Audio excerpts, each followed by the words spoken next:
Je m'appelle Sophia et je suis une femme de 28 ans. Récemment, j'ai été confrontée à des problèmes complexes au sein de ma famille. Mes parents ont divorcé lorsque j'avais 10 ans, et l'expérience a été loin d'être positive. Après le divorce, ma mère a quitté la maison et j'ai vécu avec mon père pendant plusieurs années. Nous n'étions que tous les deux. Nous avions une relation étroite et je pensais que nous pouvions parler de tout. Cependant, en grandissant, de nombreux faits que mon père m'avait cachés depuis mon enfance sont apparus au grand jour. Mon père m'a présenté à une femme nommée Amanda, âgée de 50 ans. Il sortait avec elle depuis un certain temps, mais ne m'avait rien dit. J'ai été blessée par ce secret, mais j'ai décidé de soutenir mon père. Quelques mois plus tard, mon père et Amanda se sont mariés et la fille d'Amanda, Angelica, âgée de 25 ans, a emménagé avec nous. Cela a complètement changé ma vie. Tout à coup, j'ai eu une demi-sœur. Angelica est très active et sociable, alors que je suis plus introvertie. Nous étions polis l'une envers l'autre, mais nous ne sommes jamais devenus proches. Lorsque j'ai quitté la maison à 18 ans pour aller à l'université, j'ai été soulagée de prendre mes distances avec la nouvelle structure familiale. Après avoir obtenu mon diplôme, je me suis concentrée sur mes études et j'ai rencontré de nombreux nouveaux amis. J'ai fini par trouver un emploi dans la ville où j'avais fait mes études et j'ai décidé de m'y installer. Je rends visite à mon père et à Amanda de temps en temps pendant les vacances, mais nos relations se limitent à ces visites. Angelica et moi n'interagissons que lorsque je reste en ville pour des dîners de famille ou pour échanger des cadeaux d'anniversaire. Au fil du temps, Angelica a récemment déménagé dans ma ville avec son mari, John, âgé de 27 ans, et leurs enfants, Liam, 4 ans, et Ava, 2 ans. John a obtenu un nouvel emploi et a créé une entreprise dans le domaine de la technologie. Ce qui les a amenés à s'installer ici. Dans cette région, Angelica ne travaille pas et reste à la maison en tant que femme au foyer à plein temps. Lorsqu'ils ont emménagé ici, mon père m'a contacté et m'a demandé de les aider à s'installer dans leur nouvelle ville. Je n'étais pas dans la ville, je les ai aidés à choisir un endroit où vivre et je les ai aidés à déménager. Je pensais que c'était fini, mais ce n'était pas le cas. Environ une semaine après leur déménagement, Angelica a commencé à venir à mon appartement tous les soirs avec les enfants, me demandant de les garder pendant qu'elle sortait. Au début, j'ai accepté pour maintenir une bonne relation, mais c'est vite devenu une routine. Je travaille à domicile en tant que graphiste, et elle vient généralement après mes heures de travail, mais j'avais l'habitude de consacrer cette soirée à des projets personnels ou à des rencontres avec des amis. Je n'aime pas particulièrement les enfants et je me sens toujours tendue lorsque je passe du temps avec eux. J'ai suggéré à plusieurs reprises à Angelica d'engager une babysitter, mais elle trouve toujours des excuses. Cette fois-ci, elle insiste. Je ne connais pas encore cette nouvelle ville, dit-elle. Vendredi dernier, j'ai commencé à me sentir utilisée par elle. J'avais prévu de fêter avec une amie la promotion d'un ami proche, que j'attendais avec impatience depuis longtemps. Ce matin-là, j'ai dit à Angelica que je ne pouvais pas garder les enfants ce soir-là. Elle m'a répondu que c'était d'accord et j'ai pensé que c'était fini. Soulagée, j'ai terminé mon travail et il était 18 h. Juste avant que je ne parte, Angelica s'est présentée chez moi avec Liam et Ava, me les a confiés sans rien dire et s'est précipitée dans sa voiture. J'ai essayé de la contacter, mais elle n'a pas répondu. J'ai également essayé de joindre John, mais il n'a pas répondu non plus. Finalement, j'ai dû annuler mes projets et rester à la maison avec les enfants. J'étais très contrariée. Angelica avait déjà gâché mes projets, mais c'était la première fois qu'elle ignorait complètement mon refus de garder les enfants. Quand Angelica est venue les chercher, je l'ai confrontée à son comportement, mais elle a dit qu'il s'agissait d'une urgence et a insisté sur le fait que ce n'était pas grave. Elle a évité de répondre clairement à mes questions. Je lui ai vivement conseillé d'engager une babysitter fiable pour éviter de telles situations à l'avenir. Angelica a explosé de colère, m'a accusé d'être égoïste et a soutenu que la famille devait se soutenir mutuellement.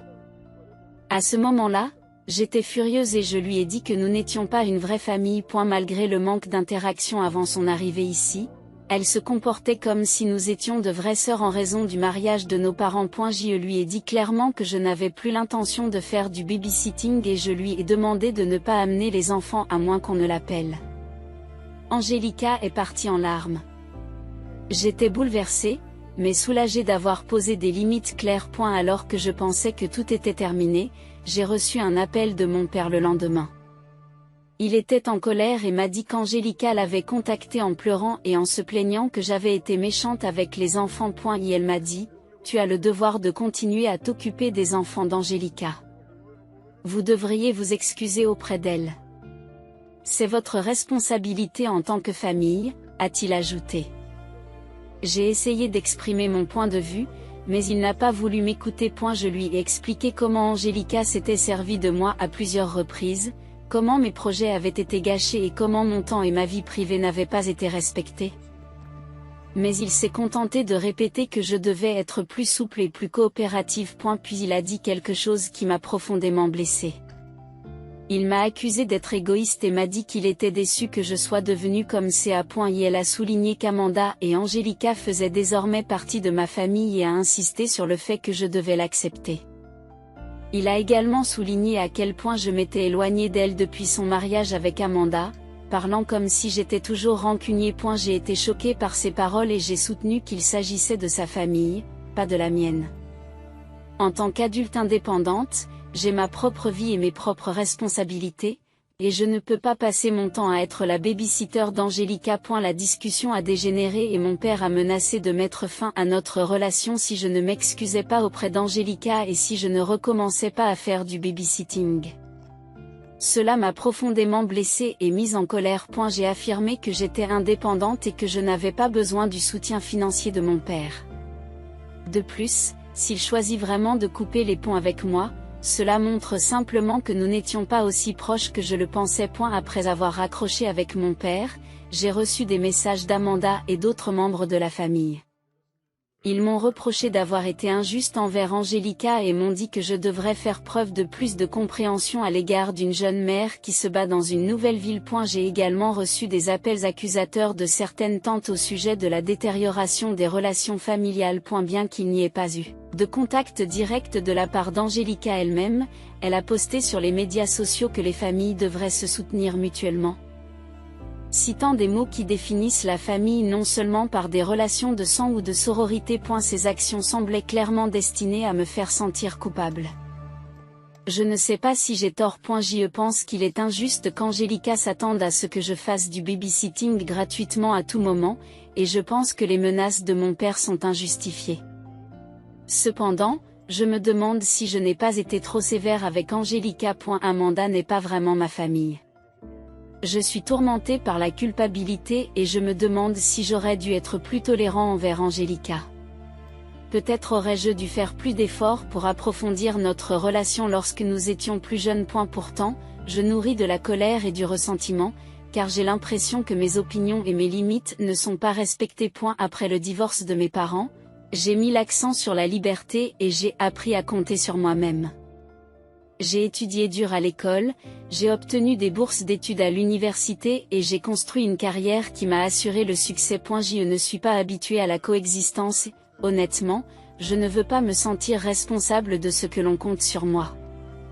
Pourtant, je me soucie sincèrement de Liam et d'Ava, et je ne peux rester indifférente à cette situation dans laquelle ils n'ont aucune responsabilité. Je ne veux pas que les enfants se sentent rejetés, mais avoir un membre de la famille qui ne veut pas garder les enfants n'est pas dans leur intérêt. J'ai discuté de cette question avec des amis, et les avis divergent. Certains pensent que je suis trop sévère, tandis que d'autres suggèrent que je devrais établir une meilleure relation avec Angélica. Je crois qu'il faut fixer des limites, et Angélica a le droit d'en avoir. Incertaine de la marche à suivre. Je suis partagée entre l'idée de m'excuser et celle de rester sur mes positions. Cette situation est devenue insoutenable et je n'arrive pas à trouver de solution. J'espère ne pas rompre les liens avec mon père, mais je ne veux pas non plus être exploitée. Cette situation m'amène à me poser de nombreuses questions sur la famille et sur moi-même. Suis-je vraiment égoïste comme le suggère mon père, et peut-être ai-je encore des sentiments non résolus à propos de son remariage ? Peut-être aurais-je dû construire une relation plus étroite. Je continue à réfléchir à la manière de gérer ma relation à long terme avec Angelica, et à ce qu'elle aurait été si ma mère avait été là. Depuis le divorce, les contacts avec ma mère ont été sporadiques, car elle mène une vie nomade à l'intérieur du pays. Je ne peux que deviner ce qu'elle peut penser de tout cela. Je me sens dépassée. 2 semaines se sont écoulées et la situation n'a fait que se compliquer. J'ai pris la décision de ne pas céder. Je ne me suis pas excusée auprès d'Angelica et je n'ai pas repris mes fonctions de babysitter. En conséquence, les tensions au sein de la famille se sont aggravées. Et la communication avec mon père a complètement cessé, et Angelica continue de poster des messages sarcastiques sur les fausses valeurs de notre famille et sur l'importance des neveux et nièces sur les médias sociaux. Auparavant, je parlais à mon père au moins une fois par semaine, mais depuis, nous n'avons plus aucun contact.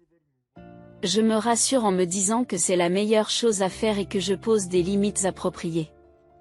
Pourtant, j'ai encore mal au cœur. Ma belle-mère, Amanda, a essayé à plusieurs reprises de servir de médiatrice et d'amener une réconciliation entre Angelica, mon père et moi, en disant qu'elle comprenait ma position. Elle dit que les familles ont souvent besoin de compromis. Mais j'ai l'impression qu'on ne tient pas compte de mes sentiments. Je me concentre sur mon travail et j'accepte des tâches supplémentaires. Pour oublier les problèmes familiaux, j'ai également commencé à travailler en freelance. J'ai augmenté mes visites à la salle de sport et j'ai commencé un nouveau hobby, la peinture. M'adonner à des activités créatives au milieu de l'agitation m'apporte un peu de réconfort. Et la semaine dernière, un événement inattendu est venu tout changer. Alors que je travaillais dans un café local, j'ai entendu une voix familière. C'était John. Il était assis à une table avec une femme inconnue. J'ai d'abord pensé qu'il s'agissait d'une collègue de travail, puis j'ai réalisé que ce n'était pas le cas. Il lui tenait la main de l'autre côté de la table. Ils parlaient à voix basse, se regardant l'un l'autre, ce qui laissait supposer que leur relation n'était pas bonne. J'y suis choquée. Je n'arrivais pas à croire ce que je voyais. Je ne pouvais pas imaginer que John ait une relation intime avec une autre femme pendant les heures de travail. Confuse et ne sachant que faire, je me suis demandé si je devais le confronter ou prendre une photo comme preuve, mais j'ai fini par quitter le café sans rien faire. En rentrant chez moi, la scène dont je venais d'être témoin s'est reproduite dans mon esprit. J'ai évité de confronter John. Je me suis demandé si je devais en parler à Angelica, mais je n'étais pas sûre qu'elle me croirait. Notre relation était déjà fragile, et accuser son mari d'infidélité aurait pu aggraver la situation. J'ai réfléchi à cette question toute la journée et la soirée du lendemain. J'ai reçu un appel d'Angelica, mais j'ai failli ne pas répondre, pensant qu'il s'agissait d'une autre demande de babysitting. Cependant, quelque chose m'a poussé à décrocher le téléphone. Angelica pleurait et demandait à venir chez moi. Considérant que sa raison pouvait être liée à John, j'ai accédé à sa demande. Elle avait l'air extrêmement épuisée. Les yeux gonflés et l'air de ne pas avoir dormi depuis longtemps, mais ce n'était pas à cause de John. Angelica a avoué qu'elle avait menti en disant qu'elle avait des courses importantes à faire lorsqu'elle m'avait confié ses enfants, et elle a révélé qu'elle suivait un traitement pour une dépression postpartum et un trouble anxieux. Depuis la naissance d'Ava, elle luttait constamment et pleurait en parlant. Elle ne se sentait pas à la hauteur en tant que mère et n'avait rien dit à sa famille par peur d'être jugée. Pendant la thérapie, elle m'avait confié ses enfants, ce qui m'avait choquée. J'ai ressenti un mélange de sympathie pour Angelica, de colère contre sa tromperie et son utilisation de moi, et de regret de l'avoir jugée sévèrement. Je lui ai dit que je comprenais la situation difficile dans laquelle elle se trouvait, mais que je ne pouvais pas accepter qu'elle mente et qu'elle me laisse ses enfants sans rien prévoir. Nous avons parlé pendant un long moment. Angelica s'est excusée de ne pas avoir révélé ses agissements plus tôt et a promis de chercher une babysitter fiable. Je lui ai dit que je ne pouvais pas faire régulièrement du babysitting, mais que j'étais prête à l'aider si on m'en informait à l'avance. Au fur et à mesure que nous parlions, j'ai commencé à voir Angelica sous un angle complètement différent. Même si elle semble réussir en apparence, elle est Je me suis rendu compte qu'elle luttait autant que les autres. Cela m'a fait douloureusement prendre conscience du peu de compréhension que j'avais de sa vie et de la rapidité avec laquelle je l'avais jugée. Angelica a également parlé de la solitude qu'elle ressentait après avoir déménagé dans une nouvelle ville, et elle était heureuse que nous puissions nous rapprocher. Après cela, nous avons toutes les deux senti que nous pouvions vraiment être ensemble. Un lien fraternel, différent de tout ce que nous avions connu auparavant, s'est développé entre nous. Elle s'est excusée d'avoir été trop énergique et de ne pas avoir respecté mes limites. J'ai également partagé mes sentiments avec elle. J'ai parlé de l'aliénation que j'avais ressentie après le remariage de mon père et des difficultés que j'avais eues à m'adapter à ma nouvelle famille. Nous avons échangé des histoires de notre enfance et partagé des souvenirs et des points de vue dont nous n'avions jamais parlé auparavant. Nous étions en train de réparer notre relation. Je me suis demandé si je devais parler à Angelica des actions de John, mais j'ai finalement choisi de lui dire la vérité. J'ai expliqué avec soin l'incident survenu au café. Et la réaction d'Angelica n'a pas été celle à laquelle je m'attendais. Elle n'a pas réagi avec surprise ou colère, mais a commencé à parler calmement. Je savais déjà ce que John faisait. Il s'est avéré que la femme que John rencontrait en secret était en fait sa demi-sœur. John a été adopté lorsqu'il était enfant et n'a retrouvé sa famille biologique que récemment. Il n'était pas prêt à en parler à Angelica ou à d'autres membres de la famille, car il rencontrait sa demi-sœur en secret. Et elle s'inquiétait des conséquences de cette rencontre sur ses parents adoptifs et sur les autres relations familiales. Tout en étant soulagé que John n'ait pas de liaison, je me suis senti mal à l'aise à l'idée qu'il ait trompé la famille. J'ai fait remarquer à Angelica que si tout le monde avait été honnête dès le départ, cette situation aurait pu être évitée. Angelica a accepté et m'a dit qu'elle discuterait avec John de la nécessité d'une plus grande ouverture d'esprit dans la famille. Elle a également promis que notre relation serait plus ouverte à l'avenir. Nous avons terminé la journée en nous sentant plus légers. Le lendemain, j'ai contacté mon père et lui ai expliqué comment Angelica et moi avions résolu nos problèmes. J'ai l'intention de poursuivre ma relation avec Angelica et de m'occuper des enfants si nécessaire. Mais j'ai également précisé que mes limites devaient être respectées.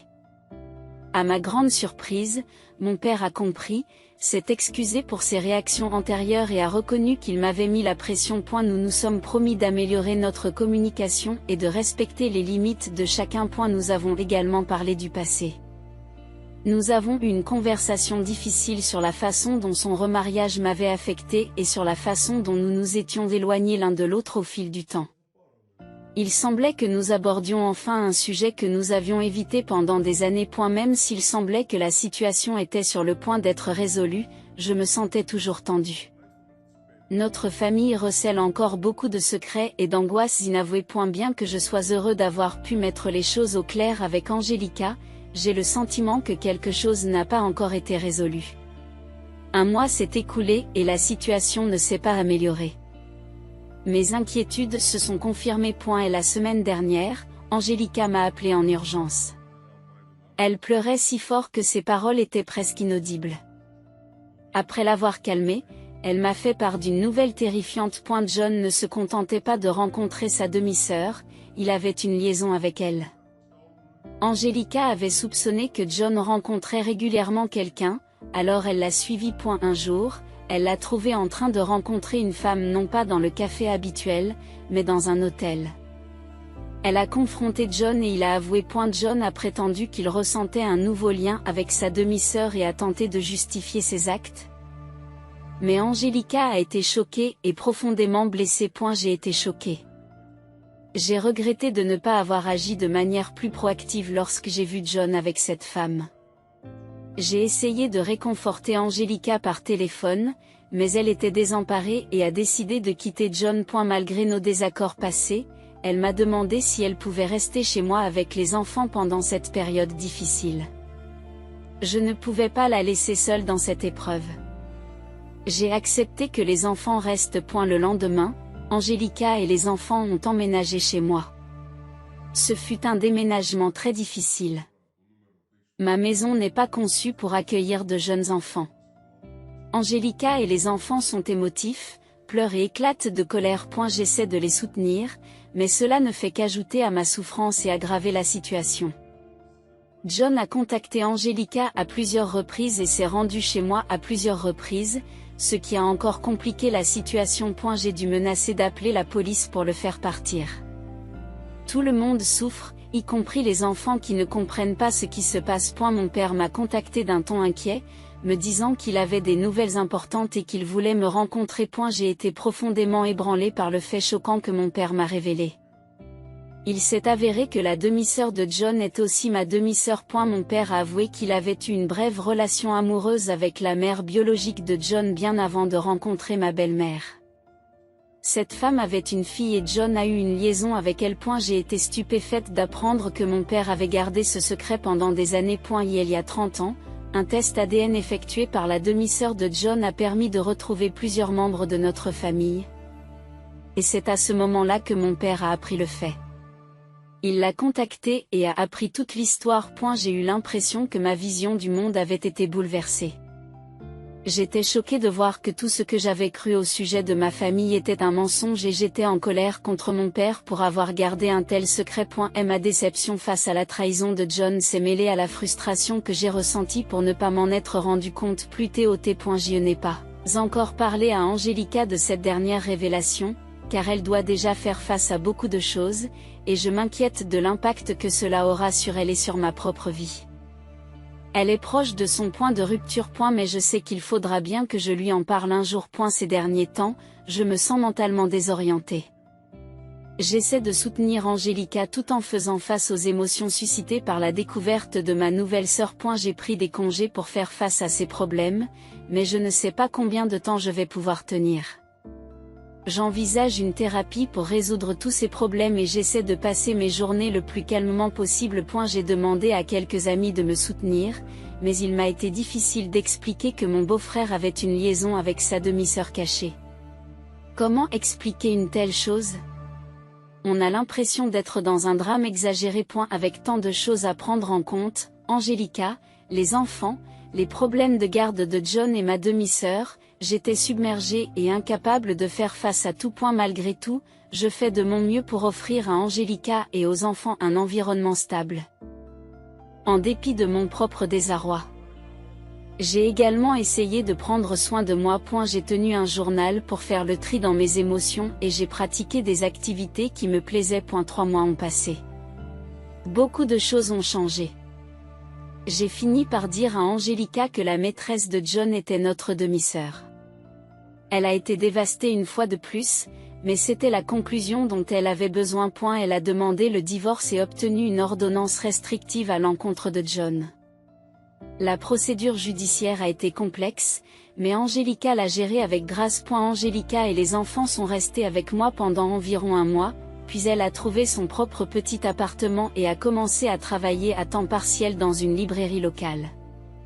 Elle trouve peu à peu sa propre façon de vivre sa nouvelle vie. Cette expérience nous a rapprochés plus que jamais. Il m'arrive de garder les enfants d'Angelica, mais uniquement dans les conditions que j'ai fixées, et Angelica respecte mes limites.